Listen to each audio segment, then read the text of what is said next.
And we have the big first confirmation coming from India today about the India-China bilateral meeting. India today can confirm to you 4:30 p.m. Indian Standard Time will be the India-China bilateral meeting. Prime Minister Modi and Chinese President Xi Jinping will be interacting in a bilateral after 5 years.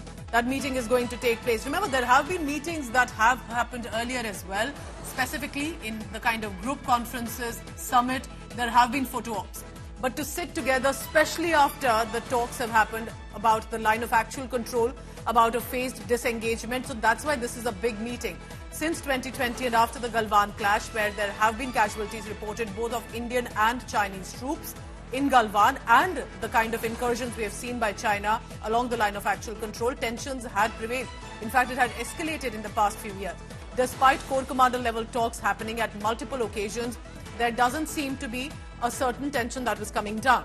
India Today's managing editor Gaurav Sawant, he's presently in Russia, is telling us more about it. So it's confirmed, Gaurav, 4:30 p.m. How significant do you think this meeting is going to be, and why precisely this specific occasion do you think means a lot for this bilateral?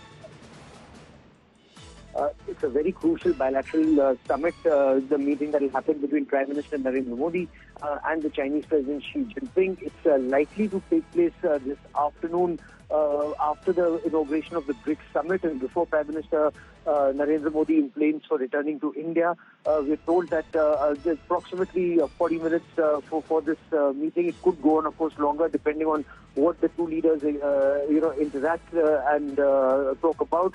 This becomes extremely crucial because this will give the higher direction for conflict resolution and future of India-China relationship. The two countries, the armies have been at virtually in a no war, no peace, cold peace situation in eastern Ladakh for the past 4 years.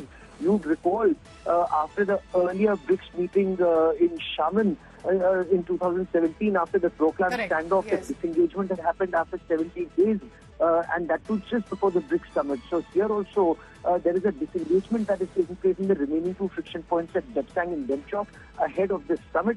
It remains to be seen whether it leads to de-escalation and de-induction of troops, or it just stays at the disengagement stage for now. Gaurav, then importantly, I'm sure that this is not just about India-China, that the West will be watching this. They wanted to take leverage of the friction between India and China for a very long time. Other world leaders will be watching it, and especially at a time, these are two neighbor nations. They may have friction, but they're also big economies, rising powers, and the workforce that involves India and China, isn't it? When the whole world is watching what's happening here in BRICS, in Kazan, in Russia, if the effort of the West was to isolate Russia, that effort after, the Ukraine-Russia war has been a spectacular failure, given the fact that there are over 20 heads of state and governments who are already here.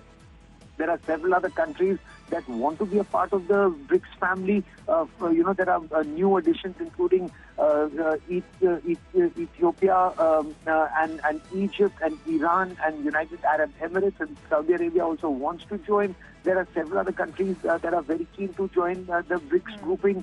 There are partner countries, there are original countries, so that just goes on to show Russia clearly is not isolated, and that effort of the West has failed. This is fascinating, Gaurav, what you're telling us. There are no Western nations at this big BRICS summit. They've in fact been dismissive of the BRICS earlier, but are we looking at perhaps interesting developments coming in? 4:30 p.m. Stay tuned. India Today will be live. Gaurav Sawant is on the ground, and we'll be telling you all about the inside scoop from that bilateral.